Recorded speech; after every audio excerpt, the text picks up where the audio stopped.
반갑습니다. 네, 제가 목사님께서 연락을 주셔서 흔쾌히 가겠습니다. 이렇게 순종하는 마음으로 받아들이고 이제 내려오게 됐고, 또 준비를 해야 되잖아요. 준비를 하기 위해서 돌아봤습니다. 언제 마산 열린교회 갔었지? 이렇게 돌아봤습니다. 2016년부터 7월에, 그 다음에 2018년에 8월에, 2020년에 코로나 때인데도 와서 인사한 것 같고, 2022년에, 2024년에 2년마다 정기적으로 2년마다 정기적으로 불러주셨습니다. 너무 감사하고요. 그래서 볼 때마다 너무 반갑고, 아프리카로부터 한국이 참 멀지만, 또 서울에서 또 마산까지 참 멀지만, 거리적으로는 멀지만 마음으로는 정말 저에게는 가까운 교회입니다. 진짜로요. 예. 그래서 여기 올 수 있어서 너무 감사하고, 아이들도요, 마산은 가야 되는데 한국에 오면 언제 가요? 그렇게 이야기합니다. 그래서 기쁜 마음으로 왔고요. 또 돌아보면서 많이 부족한데, 목사님 2년에 한 번씩 계속 불러주셨네. 좋은 분들 많으실 텐데, 제가 여기 와서 길게만 했지 잘한 것 같지는 않은데, 저만 보면 길게 할 것 같다, 오늘 길 거다, 그 얘기만 하시지 뭐 잘했다, 뭐 은혜 받았다, 뭐 이런 얘기는 별로 들어본 적이 없어서 길게 하는 분으로만 생각하시지. 이제 길게 하는 부족한 자를 이렇게 2년마다 불러서 정말 감사하고, 그래서 오늘은 정말 짧게 하려고 회심하고 왔습니다. 회심하고 왔는데 전화하실 때도 그랬거든요. 주일은 20분만. 근데 아까 밥 먹는 자리에서 길게 하실 거니까 찬양 일찍 시작합니다. 회심하고 왔는데 어떻게 해야 되죠? 길게 작정하고 왔을 때는 예배 끝나고 뭐가 있어요. 그러니까 또 빨리 끝날 수밖에 없었고, 짧게 끝나려고 회심하고 왔을 때는 또 목사님이 시간을 길게 해주시네요. 또 성도님들 생각하시면 짧아야 되겠죠? 성령님께서 역사하시는 대로 말씀을 나눠보도록 하겠습니다. 저는 부족하지만 성령님께서 역사하시고 또 하나님의 일하심을 증거할 수 있다면 기쁨과 감사함으로 증언하겠습니다. 성령의 역사하심 속에서 하나님의 말씀의 능력으로 은혜 받는 시간 되었으면 좋겠습니다. 선교사이기 때문에 선교에 대한 이야기를 할 수밖에 없습니다. 최근에 그래서 선교에 대한 이야기를 좀 하고 싶고요. 최근에 아는 목사님으로부터 전화가 왔어요. 어디 전도 강의를 잘 하시는 분 소개를 좀 해달라고. 고민을 해봤습니다. 전도 잘 하시는 분, 전도의 강의를 잘 하시는 분. 한국 상황이 어떻지? 전도가 되나? 전도가 너무 힘든 시대가 됐죠. 제가 튀니지 나가기 전에도 교회에서 부교육자 할 때 수요일마다 교회에서 목사님이 모여서, 성도분들 모여서 같이 기도회 하고 또 다 나가서 이제 3, 4, 5 전도로 나가고 그랬거든요. 그때도 너무 힘들었습니다. 전도지도 안 받아요. 지금은 더 심하잖아요. 교회 다니면 이상한 사람으로 보는 시대가 됐어요. 요즘 청년들이요, 대학교에서 캠퍼스에서 선교단체에 가서 성경 말씀 배우고 양육받고 그런다 그러면 친구들이, 과 친구들이, 대학생들이 이상한 눈으로 쳐다봅니다. 요즘 젊은 사람들이 교회 다닌다라고 하는 것 자체가 이상하게 바라보는 시대가 됐어요. 그러다 보니까 전도한다, 너무 어려운 시대가 된 거죠. 아들이 친구들이랑 놀다가 전철역에 지나가는데 교회에서 몇몇 집사님, 권사님 나오셔서 전도를 하더랍니다. 친구들이 4명인데 다 교회 잘 다니는 친구들이에요. 그래서 한 명이 지나가는데 그 전도지를 주면서 예수 믿으세요 이랬답니다. 중등이에요. 아들은 중학교 1학년이고 딸은 중3입니다. 중학교 1학년 아들과 친구들이 이렇게 지나가는데 열심히 전도하시는 분들이 지하철역에서 전도지를 주면서 예수님 믿으세요 이랬답니다. 중등 1학년한테. 그러니까 이제 영유 친구 첫 번째가 지나가면서 저 예수 믿어요. 두 번째 아이도 예수 믿으세요? 이랬더니 저도 예수 믿어요. 세 번째 아이는 예수 믿어요, 예수 믿으세요? 라고 할 때 아빠가 목사님입니다. 그리고 지나갔어요. 이제 영유 차례에 예수 믿으세요? 이러니까 영유는 뭐라 할게요? 아빠가 선교사입니다. 네 명이 이러고 지나간 거예요. 전도지 주면서 예수 믿으세요? 예수 믿습니다. 예수 믿으세요? 예수 믿습니다. 예수 믿으세요? 아빠가 목사입니다. 예수 믿으세요? 아빠가 선교사입니다. 이랬는데 이걸 들으신 분이 이상하게 쳐다보더랍니다. 이 중딩 4명이 이렇게 얘기하고 지나간 걸 이상하게 쳐다보더랍니다. 사실일까? 쟤네 뭐지? 야 진짜야? 이렇게 쳐다보고 야 진짜야? 이렇게 묻는. 감사할 상황이잖아요. 전도하다가 예수님 믿어요. 아 감사하네. 예수님 믿으세요. 예수님 믿어요. 아 감사하네. 아빠가 목사님이에요. 와 감사하네. 아빠가 선교사님이에요. 아 감사하네. 이러잖아요. 근데 사실일까? 의심해야 되는 상황이. 얘네가 나를 속이는 걸까? 나한테 장난치는 걸까? 이런 상황. 왜요? 왜 이런 상황일까요? 전도가 힘든 상황입니다. 우리는 지금 전도가 힘든 상황의 시간을 살고 있습니다. 여러분 지금 오후 예배 드리시잖아요. 제가 어렸을 때는 저녁 예배 드린 것 같아요. 그리고 오후 예배로 왔어요. 그죠? 좋아진 것 같아요. 주일 저녁 시간을 보내기는 참 좋아진 것 같아요. 근데 우리 교단이 시작할 때도 보면 신학교가 아니라 성경학교로 시작을 했고 오후 예배는 전도 예배로 드렸습니다. 오전에는 대예배를 드렸고요. 예배 때 은혜 받아서 예배 때 예수님을 만나고 하나님을 만나고 복음을 들어서 이 기쁨으로 나가서 기쁜 소식을 전하고 오후에는 사람들 데리고 와서 복음 설교를 듣는 전도 예배로 우리 교단이 시작한 걸로 알고 있습니다.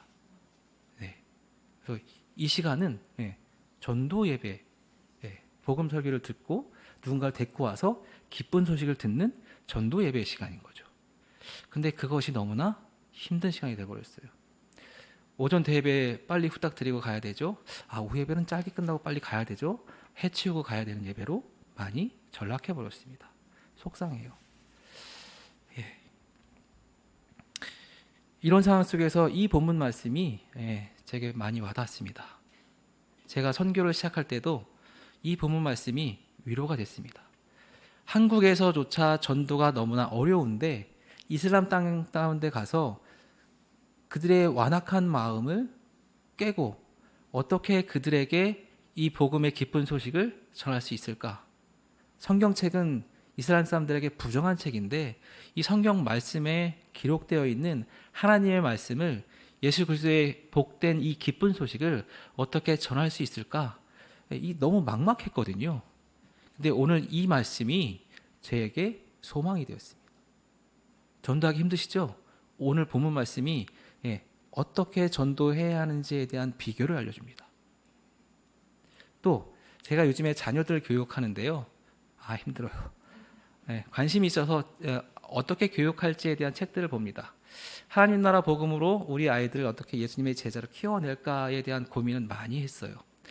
근데 우리 아이들한테 어떻게 일반 학교에서의 공부를 잘 소화해내고 잘 성장시킬까 이런 고민을 하다가 발견한 게 독서교육입니다. 독서교육이 정말 중요한 시대더라고요. 우리나라 문맹률은 별로 없지만 난독증이요? 문해력이 많이 떨어진다라고 합니다. 읽고 무슨 내용인지 모른다고 그래요. 우리 아이들이 핸드폰과 미디어에 많이 노출되다 보니까 글자들을 읽지 않아서 읽고 이게 무슨 말이지? 이걸 하는 거 잘 못한답니다. 그래서 독서 교육을 통한 교육들이 많이 소개가 되기 시작했고 또 독서 교육에서 제가 많이 듣는 이야기 중에 책을 읽다 보니까 성장합니다. 책을 읽다 보니까 치유가 됩니다. 성장 독서, 치유 독서. 응? 나는 말씀을 보면 성장하는 것 같고 말씀을 보면 치유가 되는 것 같은데 많은 사람들이 인문학 책, 예, 고전책을 보면서 성장한다, 치유한다. 그러면서 성장 독서에 대한 성장 독서법, 치유 독서법 이런 것들이 막 개발되어서 막 가르쳐지더라고요. 여러분에게 말씀드리고 싶은 건 인문학 책 좋아요. 많이 읽으시면 좋겠습니다. 고전 많이 읽으셨으면 좋겠습니다. 하지만 성경책을 여러분이 더 자주 읽으셨으면 좋겠습니다. 인문학보다 일반 고전책보다 성경책을 보시면 더 많이 여러분이 성장할 수 있습니다. 성경책을 보시면 여러분들 마음의 아픔도 치유받을 수 있습니다. 성경책을 보시면 여러분들의 삶의 문제가 해결될 수 있습니다. 오늘 말씀이 그거잖아요. 성경은 하나님의 감동으로 된 것으로, 성경은 나로 하여금 구원에 이르게 하는 지혜를 준다라고 합니다. 성경이요, 나로 하여금 어떻게 구원받는가 라고 하는 걸 깨우쳐 준답니다. 우리가 구원받기 위해서 예수 믿는데 성경 읽는 것 자체만으로도 구원에 대한 지혜를 얻을 수 있습니다, 여러분. 16절은요, 교훈과 책망과 바르게 함과 의로 교육해 유익하니, 교육에 있어서 모든 효과를 다 갖고 있다고 말합니다. 네, 이것에 대한 우리 한국 초기 선교 역사에 대한 이야기를 가지고 이 본문 말씀에 대한 설명을 좀 돕도록 하겠습니다. 중국보다 한국 기독교가 100년 앞선 거 아십니까? 아니야, 중국 기독교가 한국 기독교보다 100년 앞선 거 아십니까? 예. 그리고 일본 기독교가 한국 기독교보다 50년 앞서 있습니다. 그런데 기독교의 역량을 보면 중국보다 한국 기독교가 훨씬 더 역량이 큽니다. 그렇죠? 일본 기독교보다 한국 기독교의 역량이 훨씬 더 커요. 전 세계에 3만 명 정도 파송한 교회는 전 세계에 한국밖에 없습니다. 더 많은 교회는 미국 교회가 있죠. 네. 동양인 중에요, 제3세계에 나중에 복음을 받아들여서 이렇게 가장 많은 선교사를 보낸 나라는 유래를 찾아볼 수 없을 만큼 한국 교회가 유일합니다. 왜 한국보다 복음을 더 100년 앞서서 받아들인 중국은 왜 기독교가 이렇게 한국보다 힘이 없고, 한국보다 50년 앞서서 복음을 받아들인 일본은 왜 한국보다 교회의 역량이 적을까? 일본 여전히 한국에서 선교사 일본으로 파송합니다. 중국 여전히 한국에서 많은 선교사님들이 나가고 계시고 또 많이 추방돼서 오시기도 하지만 지금도 여전히 많은 분들이 중국으로 선교사로 나가세요. 여전히 중국과 일본은 한국보다 복음을 빨리 받아들였지만 계속해서 누군가 와서 복음을 전해줘야 하는 그런 상황 가운데 있어요. 근데 여러분 생각해 보십시오. 지금 한국 상황 가운데 한국 어느 지역이든지 간에 외국에서 한국에 선교사가 온다, 이해되시나요? 네. 한국은 더 이상 선교사가 필요 없는 나라예요. 기독교가 정말 늦게 들어왔음에도 불구하고 한국이라고 하는 나라는 이제는 선교사가 필요 없습니다. 왜요? 교회가 너무 많습니다. 왜 이렇게 빨리 한국 교회는 성장할 수 있었을까? 무엇이 한국 교회는 이렇게 교회가 급속도로 큰 힘을 갖도록 했을까? 한국 교회 선교 초기 역사를 보면요, 놀라운 이 비밀을 발견할 수 있습니다. 그래서 한국 초기 선교 역사를 좀 말씀드리겠습니다. 한국에 여러분들이 아시는 것처럼 가장 먼저 온 선교사는 언더우드와 아펜셀러로 알고 계시죠? 그렇죠? 보통 그렇게 아십니다. 왜냐하면 한국의 많은 교단, 한국에서 가장 많은 숫자를 차지하는 교단이 장로교단이잖아요. 네. 장로교단에서 가장 먼저 온 선교사님은 언더우드거든요. 그리고 감리교도 큰 교단 중에 하나죠. 이 언더우드와 아펜셀러 선교사님이 1885년 4월 5일 부활절 아침에 제물포에 상륙해서 한국에 들어오십니다. 그리고 배에서 내릴 때 언더우드 선교사가 먼저 내렸고 그 뒤에 이어서 아펜셀러 선교사님이 내립니다. 그래서 장로교에서 말합니다. 우리 교단 선교사님이 더 먼저 오셨다고. 같은 배 타고 내렸는데 먼저 내리신 분이 언더우드 선교사님이시기 때문에 우리 교단 미국 선교사님이 더 빨리 오셨다고 이렇게 먼저 주장하지요. 네, 그래서 우리나라에는 언더우드와 아펜셀러 선교사님이 들어와서 복음을 전파했다라고 알고 있습니다. 근데 알려지지 않은 사실이 있어요. 이 언더우드와 아펜셀러 선교사님이 한국에 들어올 때에 일본을 거쳐서 들어오시는데 일본에서 한국말로 번역된 한글로 번역된 성경책을 가지고 들어왔습니다. 제가 튀니지에 갔는데요. 튀니지는 99.99%가 이슬람 국가고요. 튀니지 방언 아랍어를 쓰고 있습니다. 튀니지 아랍어로 된 신약 성경책은 있지만 튀니지 아랍어로 된 구약 성경은 없습니다. 파푸아 뉴기니나 아직 이런 미존도 종족이 있는 지역에는 성경 번역이 아직도 이루어지고 있어요. 복음이 초기에 전해질 때 그 나라 언어로 된 성경책이 생기려면 선교사가 들어가서 활동하고 선교사가 그 나라 언어를 배워서 성경을 번역해야만 성경책이 그 나라 언어로 된 성경책이 존재하는 거 아니겠습니까? 그렇죠. 근데 정말 놀라운 사실은요. 언더우드 선교사님과 아펜젤러 선교사님은 일본에서 한글로 된 사복음서와 사도행전 성경책을 가지고 제물포항에 내리셨어요. 한글로 된 성경책을 가지고 들어오셨습니다. 이분이 처음 한국에 내릴 때 한글 성경책을 가지고 오셨다는 거죠. 어떻게 이런 일이? 선교사가 들어오기 이전에 성경책이 미리 번역되어 있었다는 거죠. 어떻게 이런 일이 생겼을까요? 이 일은 1874년에 이제 머리도 이제 녹슬어 갑니다. 1874년에 영국의 로스 선교사가 중국의 단둥이라고 하는 지역에서 우리나라 국경선하고 가깝습니다. 단둥이라고 하는 지역에 고려문이라고 하는 중국에서 조선으로 들어가는 관문 같은 역할을 하는 지역이 있습니다. 여기에서 로스 선교사님이 처음에는 영국인 선교사로서 중국 사람들 대상으로 복음을 전했어요. 몇 년 동안 복음을 전해보니까 이 중국 사람들이 복음에 반응을 하지 않습니다.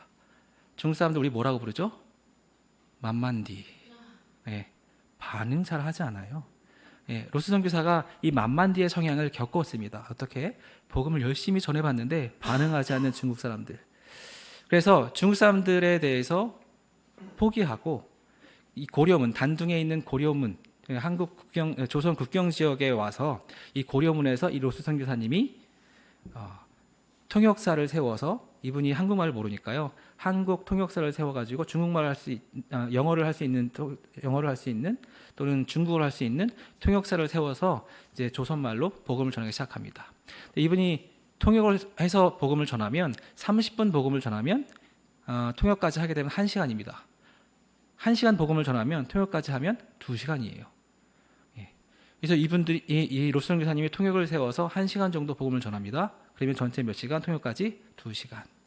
근데 약 10여 명의 조선 상인들이, 이 고려문에는 조선 상인들이 많이 출입하는 곳이죠.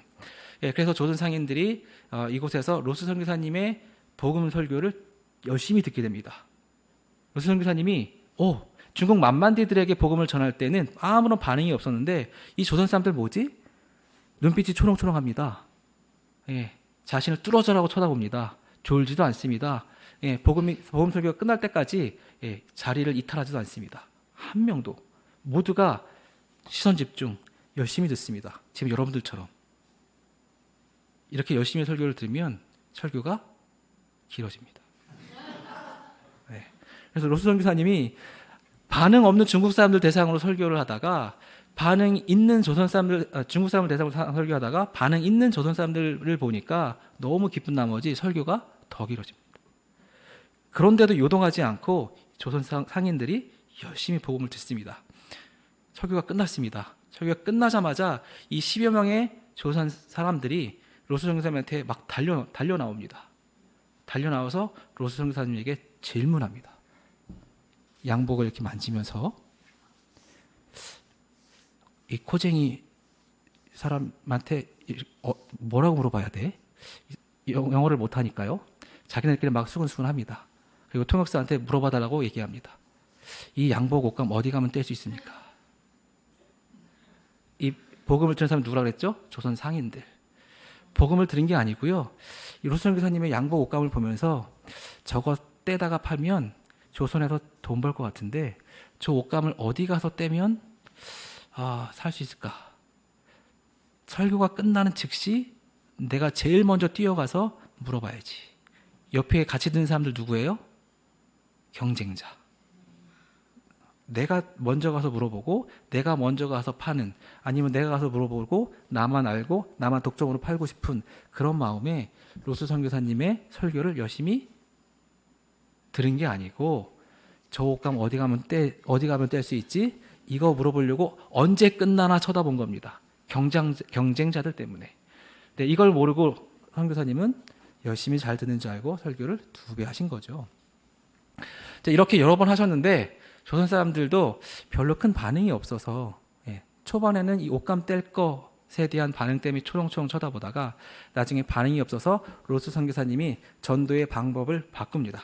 어떻게 바꾸냐면 복음 설교를 잘 듣고 끝나면 성경책에다가 이때는 성경책이 번역되지 않았어요. 성경책에다가 양초를 붙여서 선물해 주는 것으로 전도 방법을 바꿉니다.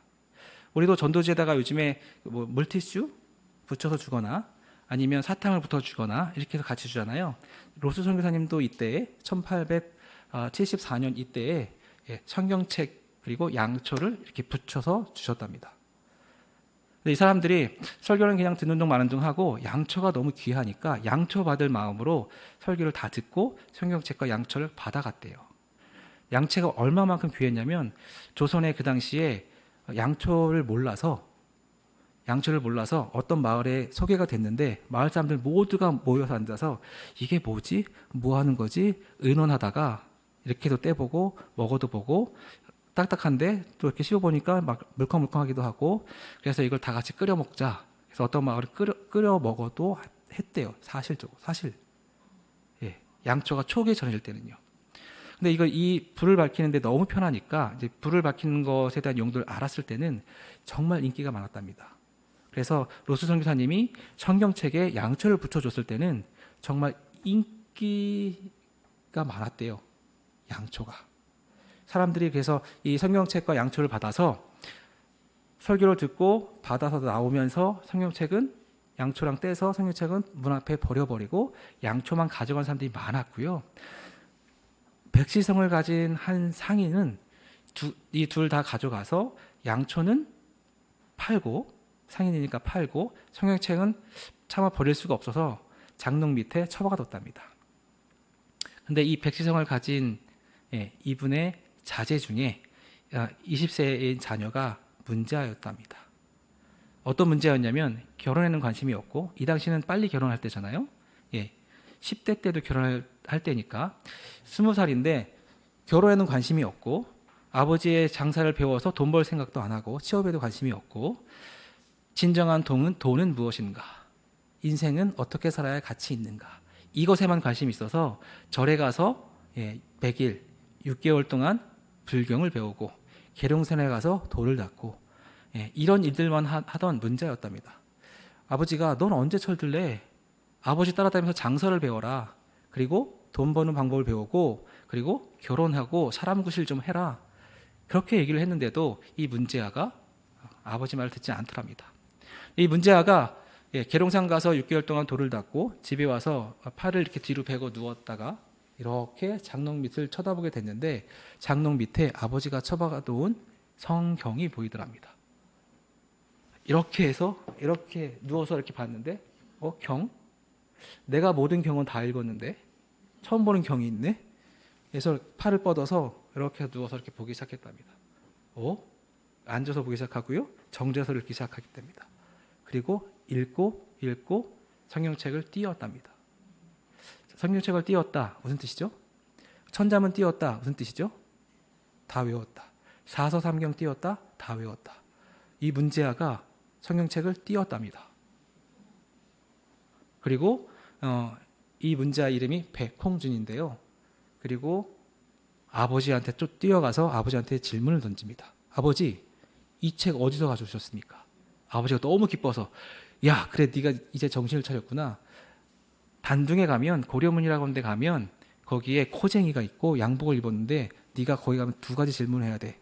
하나는 그 사람이 아버지가 전에 물어봤던 옷감이 아닌 새로운 옷을 입고 왔으면 그 옷감 어디 가면 뛸 수 있는지. 두 번째, 이 성경책하고 같이 주는 양초 그것 좀 최대한 많이 줄 수 있는지 그것 좀 물어봐라. 근데 그분이 어디 계시다고요? 예, 고려문에 가면 계시다. 그래서 이 문제아가 고려문에 찾아갑니다. 고려문에 찾아갔는데 이때 로스 선교사가 없어요. 그리고 로스 선교사의 매제되는 맥킨타이어 선교사가 대신 이 자리에 와 있습니다. 왜냐하면 로스 선교사님은요 이때 한글 성경 일부 번역이 끝났기 때문에 사복음서가 번역이 끝났기 때문에 이거 인쇄 비용을 마련하기 위해서 영국에 가서 선교 보고하고 사복음서 번역이 끝났습니다. 인쇄해야 됩니다. 이 인쇄된 성경책을 조선에 보내야 됩니다. 라고 하는 것들을 보고하기 위해서 영국에 돌아갔을 때예요. 그래서 그 사이 공백을 메꾸기 위해서 맥킨타이어 선교사, 매제입니다. 여기도 매제 사이가 있던데 매제가 둘 다 선교사를 감당하면 좋겠는데 네, 이 매제되는 맥킨타이어 선교사가 와 있을 때 이 문제아 백홍준이 맥킨타이어 선교사한테 가서 질문합니다. 저에게 세례를 줄 수 있겠습니까? 첫 질문이에요. 네, 만나자마자 맥킨타이어 선교사한테 저에게 세례를 줄 수 있겠습니까? 이 질문입니다. 맥킨타이어 선교사가 너무 황당한 거죠. 내가 복음을 전한 적도 없고 로스 선교사님이 누구한테 복음을 전했다 근데 그 사람이다라고 하는 것도 없고 근데 아무한테나 세례를 줄 수 없잖아요. 그래서 백홍준에게 제안을 합니다. 3개월 동안 나랑 같이 살아보시겠습니까? 왜요?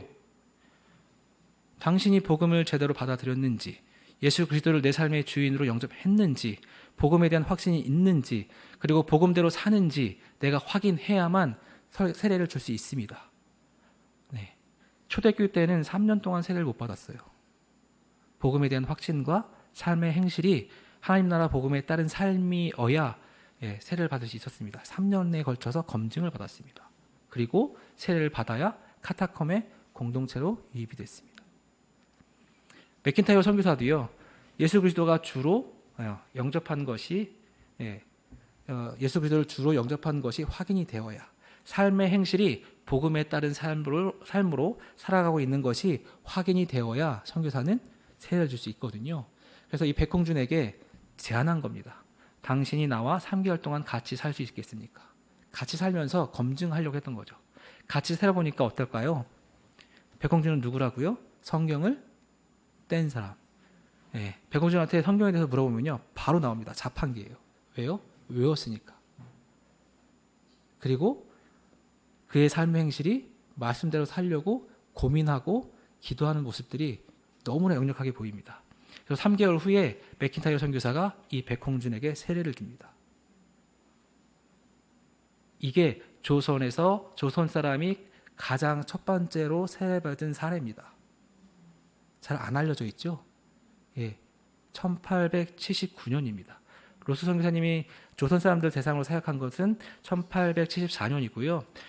첫 세례자가 나온 것은 1879년입니다.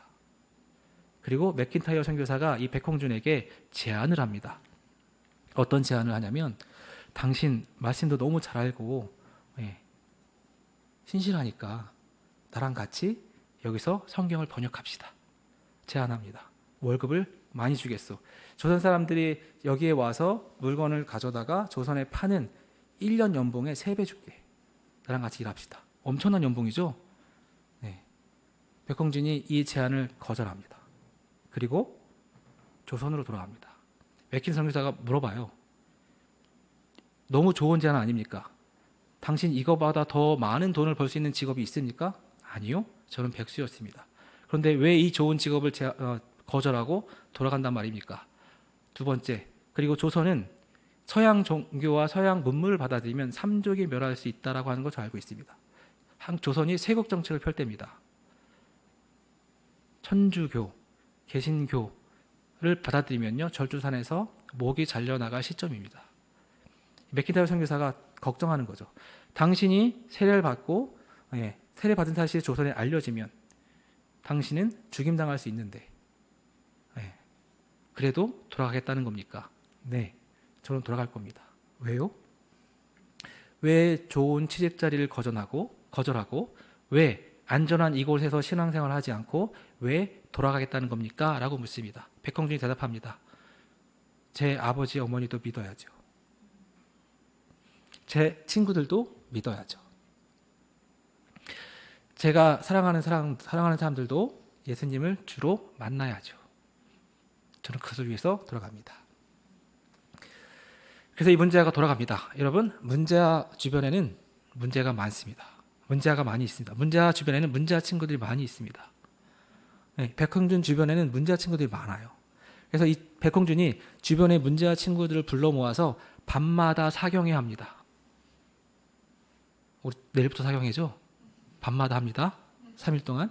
네, 문제아 이 백홍준이 밤마다 문제아 친구들을 불러놓고 밤마다 사경회 합니다. 사경회 어떻게 했을까요? 이 백홍준이 신학을 했나요? 설교를 할 수 있을까요? 어떻게 이 사경회를 했을까요? 그냥 천자문 읽듯이 하는 거죠. 서당에 가면 천자문 어떻게 배우면서 뛰죠? 하늘 천 따지 그냥 계속 글자 읽는 것밖에 없어요. 백홍준이 어떻게 사경회 했을까요? 문제아들 친구들 모아놓고 그냥 성경책을 처음부터 마태복음부터 요한계시록까지 계속 읽는 겁니다. 언제까지? 친구 문제아들도 백홍준처럼 다 성경을 띌 때까지. 그래서 백홍준의 친구들도 성경을 계속해서 매일 밤 사경회를 통해서 성경을 다 외우게 됩니다. 그래서 한국 교회 역사에 또 다른 유명한 사람들이 이때 나오는데요. 그 사람이 한석진, 서상윤이라고 하는 분이 이 백홍준의 성경 사경회를 통해서 회심하게 되고 한국 교회의 위대한 인물들이 탄생하게 됩니다. 뭐만 했다고요? 이 백홍준이요? 성경책만 열심히 읽었어요. 삶이 바뀌었네요. 아버지 눈에는 여전히 문제아로 보일 수 있어요. 하나님이 볼 때는 이 문제아가 문제가 아닙니다. 사랑하는 성도 여러분, 세상 사람들이 볼 때 우리가 문제아일 수 있어요. 세상 사람들이 볼 때 교회 다니는 사람들이 이상해 보일 수 있어요. 하나님이 볼 때, 하나님의 시선으로 볼 때, 세상의 시선을 볼 때의 어떤 문제아는 문제아가 아닙니다. 하나님이 사랑하는 사람이고요. 하나님이 구원받길 원하는 사람이고요. 하나님이 친히 구원하신 사람입니다. 또 하나님이 귀하게 쓰는 사람입니다. 예. 주변에 문제아가 있으십니까? 내가 좀 문제가 있다고 생각하십니까? 성경책을 읽으십시오. 네, 바뀔 겁니다. 이 백홍준이 세례 받았던 그 해에 또 다른 한 사람이 세례를 받습니다. 이응찬이라고 하는 의주 상인 이야기입니다. 예, 시간이 많이 갔는데요. 이응찬의 이야기까지 더 하고 마무리를 지어볼게요. 이 이응찬 상인은요, 조선에서 홍삼, 인삼을 주로 갖다가 중국에서 팔던 상인입니다. 잘 팔리니까 어떤 날은 이 이응찬이라는 사람이 전 재산을 팔아서 홍삼을 다 사버립니다.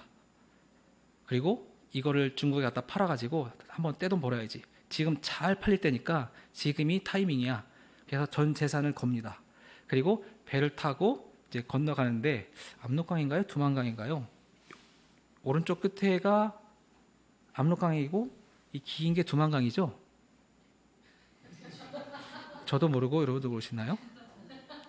이 긴 게 한반도 이 긴 강이 압록강이죠? 압록강이고 러시아 쪽 연해주 쪽에 이쪽 끝에 있는 게 두만강인가요? 네. 그래서 제가 잘 몰라가지고 그래서 이 이응찬이 전 재산을 팔아서 홍삼을 잔뜩 사가지고 배에다 싣고 압록강이라고 했죠? 예, 압록강을 건너가는데 풍랑을 만나서 배가 뒤집어지고요, 홍삼을 다 잃어버립니다. 그리고 하루 사이에 알거지가 됩니다. 집으로 돌아갈 수가 없어서 이응찬이 고려문에서 친구 상인들한테 이 일 저 일 도와주면서 어렵게 생활합니다. 이때 돌아온 로스 선교사가 이응찬을 만나가지고 제안을 합니다. 내가 조선 사람들한테 통역사를 놓고 복음을 전하니까 제약이 너무 많은 것 같아. 난 한국어를 좀 배워야 되겠으니까 당신 일자리가 없어 보이니 나한테 한국어를 좀 가르쳐 주십시오라고 하는 제안을 합니다. 그랬더니 이응찬이 목구멍이 포도청인지라 이 수락을 받아들입니다. 이 수락을 받아들이는데 조건이 있어요. 3가지 조건. 첫 번째, 내가 당신에게 조선말을 가르친다라고 하는 것을 주변 누구에게도 알리지 마십시오. 왜요? 서양 문물을 가져오는 것도 불법이고 조선 문물을 서양 사람들에게 알려주는 것도 불법인 겁니다. 그래서 자기는 조심스러우니까 로스 선교사에게 한글을 가르친다라고 하는 것을 비밀에 붙여주십시오. 두 번째, 내가 이것이 들통나면 안 되니까, 당신은 비밀을 지킬 수 있지만 내가 들통나면 안 되니까 밤에만 오겠습니다. 니고데모처럼. 세 번째, 보니까 이거는 서양 종교인데 나에게 당신의 종교를, 이 성경의 종교를, 성경의 하나님을 나에게 강요하지 마십시오. 왜냐하면 이 로스 선교사가 중국어 성경을 놓고 그걸 가지고 한글을 배우기 시작합니다. 성경을 본문으로 해서 한글을 배우기 시작해요. 그래서 성경을 본문으로 한경을 배울 거니까 당신의 종교를 나에게 강요하지 마십시오. 성경의 종교를 나에게 강요하지 마십시오. 이 3번째가 조건입니다. 그러면서 이제 한 절 한 절씩 이응찬과 로스 선교사님이 읽어 나갑니다. 로스 선교사님은 2가지를 하고 싶었던 거예요. 한 가지는 중국어 성경을 놓고 영어 킹제임스 성경을 놓고 이응찬은 중국어 성경을 꼼꼼하게 읽고, 그리고 로스 선교사님은 한국어를 배워서 한 절 한 절 번역하는 것이 목적이었어요. 한글도 배우고 한글 성경도 번역하고. 이렇게 해서 아까 말씀드렸던 언더우드와 아펜셀로 선교사님이 일본에서 가지고 왔던 사복음서와 사도행전이라는 성경이 이렇게 이응찬하고 로스 선교사님으로부터 번역된 겁니다. 근데 이 번역을 시작할 때에 이응찬이 3가지 조건을 걸었잖아요. 이렇게 해서 로스 선교사가 성경책만 같이 번역하고 한글만 배우는 데에 이응찬이 변하기 시작합니다. 그리고 주변에 있던 돈 잘 벌던 다른 의주 상인 친구들이 그 이응찬에게 쫓아와서 묻습니다. 너 요즘 이상해? 왜? 내가 너 개털이잖아. 너 돈 없잖아. 너 망했잖아. 너 돈 쓰는 게 요즘 씀씀이가 이상해. 너 어디서 돈 벌어?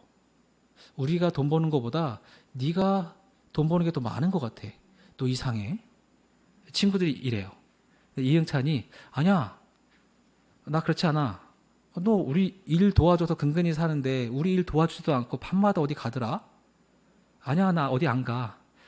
그래서 이 친구들이 밤에 몰래 뒤를 밟습니다. 그리고 로스 선교사님에게 한글을 가르쳐주고 나올 때 낚아채가지고 협박합니다. 우리도 껴줘. 안 껴주면 너 관아에 이른다. 그래서 이응찬의 문제아 친구들이 로스 선교사의 한글 선생님으로 몇 명이 더 붙습니다. 그리고 이 문제가 있는 이 상인들이 같이 성경 번역 작업에 착수합니다. 이렇게 해서 이응찬과 그의 친구들 총 4명이에요. 총 4명으로부터 로스 선교사님이 성경을 번역하면서 한글을 배웠는데 얼마 만에 한글을 마스터했을까요? 정말 놀랍게도 1년 만에 한글을 마스터합니다. 그래서 1년 뒤에는요, 한글 문법 책을 써내요. 외국인이 쓴 최초의 한글 문법 책입니다. 그게 있어요. 성경도 번역하고 한글 문법 책도 로스 선교사님이 써서 내고요. 그리고 이응찬이 서서히 변화되기 시작했다 그랬죠. 그리고 로스 선교사님한테 어느 날 개인적으로 낮에 찾아와서 얘기합니다. 세례받고 싶습니다. 로스 선교사님이 예수 그리스도를 예수님의 구주로 영접하십시오라고 한 적 없습니다. 예수님이 당신을 위해서 주셨습니다라고 복음 전한 적 없어요. 왜? 이응찬의 조건이었기 때문에. 그리고 세례받아야 됩니다라고 한 적 없습니다. 이응찬이 돈 받아가면서 성경을 한 줄 한 줄 읽으니까 얼마나 꼼꼼히 읽었겠습니까? 또 선교사님이 한글을 배우면서 번역 작업을 해가면서 같이 읽었으니까 얼마나 더 꼼꼼히 읽었겠습니까? 심지어 묵상까지 합니다. 어떤 일이 벌어지냐면 부자가 천국에 가는 것이 낙타가 어디 가는 것보다 어렵다? 바늘귀 들어가는 것보다 어렵다죠. 바늘귀 들어가는 것보다 어렵다. 예, 이거 가지고 엄청난 논쟁을 합니다. 조선 사람 4명하고 로스 선교사님하고요. 정말 꼼꼼히 읽는데 꼼꼼히 읽는 것뿐만 아니라 토론도 열심히 해요. 이제 이 예화가 그 실질적인 신라라 엄청난 긴 시간 논쟁과 토론을 했다라고 하는 실질적인 예화인데요. 부자가 천국에 가는 것이 낙타가 바늘 귀 들어가는 것보다 어렵다라고 하는 것에 킹 제임스 영어 성경에는 뭐라고 되는지 아십니까? 바늘 눈이라고 되어 있습니다. The eye of needle 이렇게 되어 있어요. 그러면 선교사는 문자 그대로 번역해야지 돼요. 의미 번역을 하는 것보다는 문자 그대로 번역하는 게 의미가 정확하다고 생각했기 때문에 로스 선교사는 바늘 눈이라고 번역을 하길 원했어요. 근데 이응찬과 그의 친구들은 바늘 눈이라고 번역하면 한국 분들은 조선 사람들은 이게 뭔 말인지 모릅니다. 낙타가 바늘의 눈이 어디 있습니까? 조선 사람들은 바늘 귀라고 생각합니다. 근데 처음에 로스 선교사가 바늘 눈이라고 얘기했을 때 다 못 알아들었어요. 이응찬과 그의 친구들은. 설명을 해보십시오. 바늘 눈이 뭡니까? 로스 선교사가 그림을 그립니다. 바늘을 이렇게 그리고 구멍 이게 바늘 눈이다. 아, 이응찬과 그의 친구들은 아, 바늘 귀네. 그래서 어떻게 번역해야 된다? 로스 선교사는 바늘 눈으로, 이응찬과 그의 친구들은 바늘 귀로. 싸움이 났네요. 네. 어떻게 했을까요? 이 논쟁을 어떻게 끝냈을까요? 논쟁이 붙으면 다수결로. 로스 선교사 1, 조선 사람들 넷, 4대1로 졌기 때문에 오늘 우리 성경에 최초 성경 한글 번역본에 바늘 눈이 아니라 바늘 귀로 번역이 됐어요. 성경을 번역할 때는요, 문자 그대로 번역하는 것도 참 중요하지만 그 사람들 언어로 이해할 수 있는 언어로 번역하는 것도 제일 중요합니다. 이렇게 이응찬과 그의 친구들이 로스 선교사로부터 한글을 가르쳐주면서 성경을 번역하기 위해서 이런 토론까지 해가면서 성경을 읽다 보니까 얼마나 성경을 꼼꼼하게 읽었겠습니까? 이응찬이 변하기 시작했다고 했죠. 이응찬이 어떤 사람이냐면 담배를 하는 사람이에요. 술을 하는 사람이에요. 아편을 하는 사람입니다. 그리고 아까 말씀드렸던 것처럼 성경을 읽다가 어느 한날 로스 선교사에게 와서 저 세례 받고 싶습니다. 세례 주십시오라고 했습니다. 이때 로스 선교사가 아, 그래요? 그래서 3가지 조건을 겁니다. 당신이 세례 받으려면 당신은 이 3가지 조건을 지켜야 됩니다. 그러면 지키겠다고 약속하면 내가 세례를 줄게요. 라고 하면서 역으로 이제 로스 선교사가 제안합니다. 첫째, 예수를 믿는 것을 만천하에 공개하십시오. 두 번째, 밤에만이 아니라 낮에도 와서 나에게 성경을 같이 읽으면서 한글을 가르쳐 주십시오. 셋째, 아편을 끊으십시오. 이응찬에게는 3가지 다 받아들이기 힘든 조건입니다. 예수님 믿는 것 만천하에 공개하는 것, 백홍준처럼 조선에 다시 들어오면 먹이 살려 죽을 수 있는 상황이 될 수 있습니다. 두 번째, 밤에만이 아니라 낮에도 와서 한다. 내가 공개하지 않아도 사람들이 코쟁이 선교사를 내가 만나고 있다라고 하는 게 알려진다라고 하는 거잖아요. 위험에 노출되는 겁니다. 셋째, 아편 끊는 것 정말 힘들죠. 마약 끊는 거 힘든 거죠. 중독된 것을 끌어내는 거 정말 힘들죠. 많은 사람들이 각자 다른 것에 중독되어 있어요. 근데 이 중독되는 것을 끌어내는 것, 이것조차도 해낼 수 있는 것은 말씀의 능력이 이것을 끌어낼 수 있다라고 하는 것을 믿으시기 바랍니다. 이응찬이 이 로스 선교사 이 3가지 조건을 다 수락하고요. 정말 이 사람이 이 3가지를 다 지켜냅니다. 아편을 끊었고요. 자신이 예수 그리스도로 삶의 주인으로 구세주로 믿는다라고 하는 것을 만천하에 공개했고요. 그리고 밤낮으로 와서 로스 선교사와 함께 성경을 번역하는 일들을 하게 됩니다. 이렇게 해서 사복음서와 사도행전이 한글로 번역되었고 이것을 나중에 아펜젤러와 원도전 선교사님이 가져오게 된 거죠. 그리고 이렇게 번역된 성경을 조선으로 가져올 수가 없어요. 로스 선교사님이 이렇게 번역을 해서 영국으로부터 인쇄에 대한 것도 후원을 받고 후원을 받아가지고 열심히 찍어냅니다. 영국에서 찍어내고 중국에서 찍어냅니다.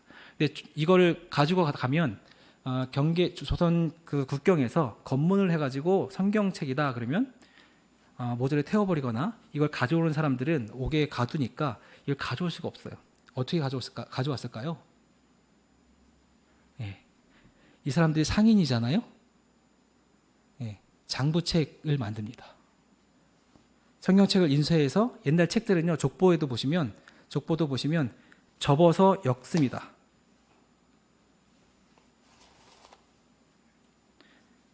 족보 이렇게 인쇄하잖아요. 이쪽 인쇄하잖아요. 접어요. 그렇죠? 이 접은 것들을 쌓아가지고 표지해서 이쪽을 묶죠. 이쪽은 묶여 있고 이 안쪽은 인쇄가 안 되어 있죠.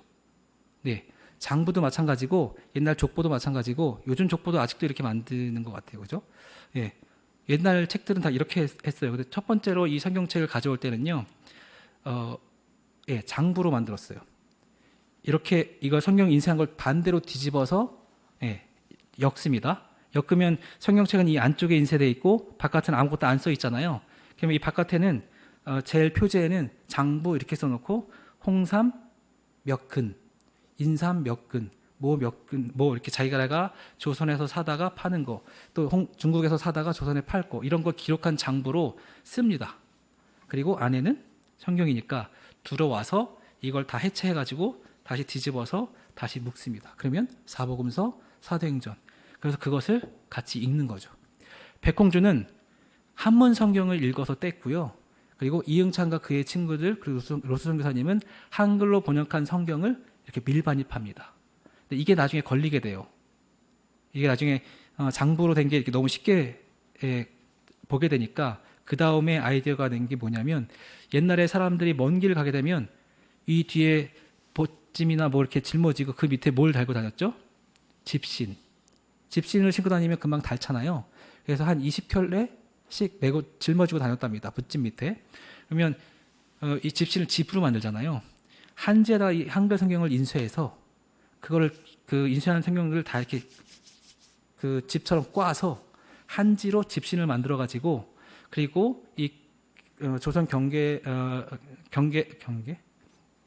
조선의 국경을 넘어서 조선에 들어온 다음에는 집신을 다시 찢어지지 않게 다시 다 펴서 다리미로 다려가지고 다시 책으로 엮습니다. 이렇게 해서 한글 사경회를 또 하게 됩니다. 정말 놀라운 건 1884년 말까지 1879년에 백홍준과 이응찬이 세례를 받고요. 그리고 이렇게 한글 성경이 조선에 들어와서 사경회를 함으로 인해서 1884년 말까지 선교사가 들어오기 이전이에요. 1885년에 언더우드 선교사하고 아펜젤러 선교사님이 4월 5일에 들어오셨거든요. 그러니까 그 전 1884년 말까지 이렇게 해서 복음을 듣고 세례받기를 원했던 사람들이 180명에 이른답니다. 최소한이요. 기록으로 남겨진 사람들만요. 더 놀라운 사실, 한글로 번역된 이 성경책을 가지고 사경회를 하는데 백홍준, 이응찬은 만주 또는 단둥이라고 하는 고려문이라고 하는 이곳에서 활동하는 로스 선교사에게 세례를 받았지만 조선에서 이렇게 이응찬과 또는 백홍준으로부터 사경회를 통해서 성경을 읽으면서 회심한 사람들, 이 사람들은 세례받기를 원해요. 근데 백홍준이 세례를 줄 수가 없잖아요. 또 이 사람들이 또 만주에 갈 수 있는 형편은 안 되고 세례 줄 선교사를 기다립니다. 세례 받고 싶은데 세례 줄 사람은 없으니 하나님 이 땅에 세례 주실 분을 보내주십시오 라고 기도하기 시작합니다. 그리고 드디어 1885년에 언더우드 아펠론 선교사님이 들어오셨습니다. 들어오시고 이 소식들이 퍼지게 됩니다. 선교사가 들어왔다. 그리고 최소한 이 180여 명의 사람들이 선교사가 왔다는 소식을 듣고 어떻게 했을 것 같아요?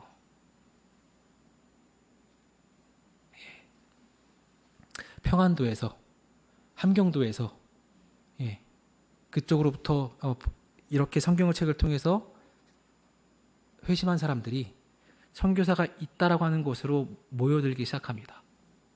그리고 선교사에게 와서 우리 세례 주십시오라고 합니다. 20-30명이 떼거지로 옵니다. 한 번에 20-30명이 와서 세례 주십시오. 한 번에 20-30명이 와서 세례 주십시오. 동네 사람들이 같이 모여서 한경도로부터 걸어서 저는 차 타고 와도 멀다고 생각하는데 몇 날 며칠을 걸어서 2주, 3주, 한 달을 걸어서 세례받기 위해서 선교사들에게 찾아옵니다. 선교사들이 20-30명이 자기들한테 떼거지로 와서 세례달라고 합니다. 자기네가 복음 전한 적도 없는데 조선 사람들은 몇십 명씩 와서 세례달라고 합니다. 놀랍잖아요. 선교사들이 기뻤을까요? 아니요. 선교사들은 의구심부터 갔습니다. 뭐지? 내가 뭘 믿고 당신들에게 세례를 줍니까? 당신들은 어떻게 예수님을 믿게 됐습니까? 이거부터 이제 따져먹거든요. 그래서 가장 처음에 왔던 사람들이 처음 선교사를 만났을 때 세례 주십시오라고 하니까 선교사가 이런 질문을 했습니다. 내가 뭘 믿고 여러분들에게 세례를 줍니까? 정말 여러분들이 예수 그리스도를 삶의 주인으로 영접했습니까? 정말 여러분들이 복음에 합당한 삶을 살고 있습니까? 라고 질문했겠죠. 저희는 십자가를 짊어지고 예수님을 따릅니다. 이렇게 얘기했어요. 선교사님들이 제가 믿을 수 없습니다. 그랬더니 이 사람들이 어떻게 했을까요? 저를 믿을 수 없다고요? 보여드릴게요. 우리가 십자가를 지고 예수님을 따른다고 하는 것을 보여드릴게요. 그리고 이분들이 두루마기를 벗습니다. 저마다 한 명씩 덩치 큰 성인들이 두루마기를 벗는데 선교사님은 어땠을까요? 두려웠겠죠. 저분들이 왜 겉옷을 벗을까? 세례 안 주니까 화가 났나? 어떻게 하지? 근데 이 두루마기를 벗는 분들이요, 두루마기만 벗는 게 아닙니다. 그 다음 옷도 벗습니다. 그리고 선교사를 향해서 등을 돌립니다. 선교사님이 보는 모습은 뭐였냐면 자기 어깨 폭에 맞는 나무, 자기 키에 맞는 나무로 만들어진 십자가가 그 사람들 몸에 묶여 있는 걸 보게 됩니다. 백홍준으로부터 한문 성경에 의해서 사경회를 통해서 예수를 믿게 된 사람들, 한글 성경을 통해서 예수 그리스도를 믿게 된 사람들이 선교사가 왔다는 소리에 세례받고 싶어서 왔는데 선교사가 세례를 안 줍니다. 뭘 믿고 세례를 주냐고 하니까 내 십자가를 지고 예수님을 따릅니다 라고 하는 모습을 보여주는데, 세례받기 위해서 이 사람들이 뭘 했냐면 자기 집 뒷산에 올라가서 나무를 잘라가지고 자기 어깨 사이즈에 맞게, 키 사이즈에 맞게 그 나무를 십자가 모양으로 만들어서 지푸라기로 묶어가지고 그 다음에는 자기 몸에 묶어서 옷 입고 겉옷 입고 그렇게 해서 선교사에게 찾아온 거예요. 성경에 뭐라고 쓰여 있으니까요? 예수님을 따르기 위해서 저마다 자기 십자가를 쥐어야 되니까. 이땐 설교가 없었잖아요. 문자 그대로 믿었잖아요. 그래서 자기 십자가를 만들어서 짊어지고 한 달 동안 뒤로 누워서 자지 못하고 한 번도 풀지 않고 그렇게 해서 선교사 찾아와서 세례를 받은 겁니다. 우리 믿음의 선조의 믿음이 얼마나 순수합니까? 무엇이 이 사람들의 마음에 문을 열게 했을까요? 하나님의 영감으로 된 이 성경 말씀이 읽는 순간 우리에게 감동으로 와닿습니다. 아, 하나님이 나를 사랑하시는구나. 내가 이 성경 말씀을 읽는 순간 성령께서 깨닫게 해주십니다. 예수 그리스도가 날 위해 죽으셨구나. 내가 회개해야 되겠구나. 내가 성령을 받아야 되겠구나. 내가 세례를 받아야 되겠구나. 내가 예수 그리스도를 따라야 되겠구나. 이러한 마음을 주세요. 언제요? 성경을 읽을 때. 제가 초두에 말씀드렸습니다. 세상 사람들이 자기가 성장하기 위해서 성장 독서 한답니다. 마음이 아파서 치유받기 위해서 치유 독서를 한답니다. 사랑하는 성도 여러분, 성경 읽으십시오. 성장할 수 있습니다. 말씀 읽으십시오. 치유받을 수 있습니다. 말씀 읽으십시오. 구원의 지혜를 얻을 수 있습니다. 말씀 읽으십시오. 성령 충만함을 받을 수 있습니다. 말씀 읽으십시오. 그 말씀을 우리 아이들에게 읽게 하십시오. 우리 아이들이 바르게 성장할 겁니다. 우리 주변에 문제가 있는 사람이 있습니까? 아픔이 있는 사람이 있습니까? 복음이 필요한 사람이 있습니까? 우리가 위로하려고 하지 마시고요. 말씀을 읽도록 해주십시오. 전도가 필요한 사람이 있습니까? 전도하려고 하지 마세요. 말씀 읽도록 최대한 그가 말씀을 읽을 수 있도록 그러한 환경과 여건과 시간을 주세요. 네. 당신이 교회 가기는 힘들어도 당신이 어려운 상황 속에서 성경책은 읽을 수 있잖아. 당신이 어렵고 그 힘든 상황 속에서 교회 가서 기도할 수는 없어도 그 상황 속에서 성경책은 읽을 수 있잖아요. 라고 얘기해 주세요. 그럼 이들이 성경책을 읽기 시작하는 순간 말씀이 역사하십니다. 네, 말씀을 묵상하는 순간 성령님께서 역사하십니다. 마음을 여세요. 마음을 고쳐주세요. 전도의 키가 여기 있다고 생각합니다. 네, 우리의 세치의 혀로 사람을 변화시킬 수 없습니다. 말씀은 힘이 있어서 어떤 사람이든 성경책을 읽기만 하면 변화될 수 있습니다. 이집트의 테러리스트가 성경책을 읽고 기독교를 변증학법적으로 테러하기 위해서 돈을 받아가면서 매일매일 성경책을 읽다가 회심한 실화가 있습니다. 토마스 선교사가 양화진에 내렸다가 죽임당하고 성경책 줬는데 그 성경책을 받아든 병사가 그 성경책을 어떻게 했다고요? 집에 가서 벽지로 발랐습니다. 뜯어가지고. 근데 앉아서 벽지에 발라진 성경을 어느 날 밥 먹다가도 보고 누워서도 보고 쉬다가도 보게 되고 읽다가 회심하게 됩니다. 성경책은요, 읽으면 역사가 나타납니다. 제가 튀니지에서 회심한 저희 아랍어 선생님 이야기도 말씀드렸죠. 이 친구도 저를 만나기 전에 1년 6개월 동안 혼자 성경책을 읽다가 거의 회심에 다 한 친구입니다. 저희 만나서 하나님 나라의 복음을 한 번 더 듣고 결단만 하게 된 거죠. 제가 한 게 아닙니다. 하나님이 성경을 통해서 저희 아랍어 선생님을 만나 주셨기 때문에 저희 아랍어 선생님이 회심할 수 있었던 거죠. 네. 우리가 하려고 하면 전도가 안 되지만, 우리가 자녀를 바르게 키우려고 하면 잘 안 되지만, 우리가 성경책을 읽게끔만 할 수만 있다면, 성경책을 읽기만 한다면 성장이, 바르게 함이, 치유가 나타나신 줄 믿으시기 바랍니다. 기도하시겠습니다.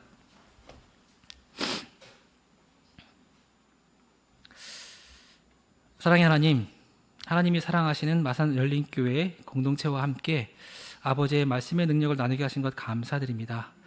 하나님, 마산 열린교회가 아버지의 말씀으로 하나 되는 교회 되게 하여 주시옵소서. 아버지의 말씀이 가장 중요한 교회 되게 하여 주시옵소서.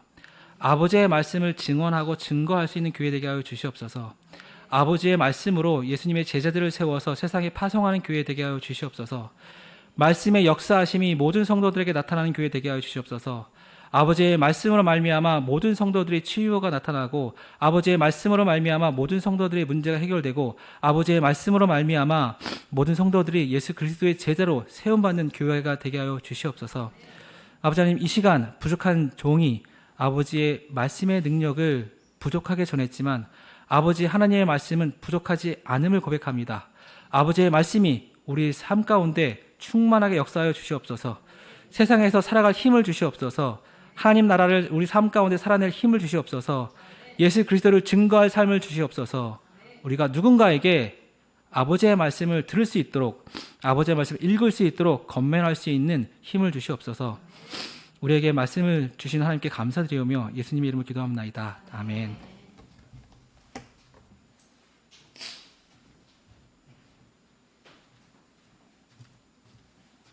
감사합니다.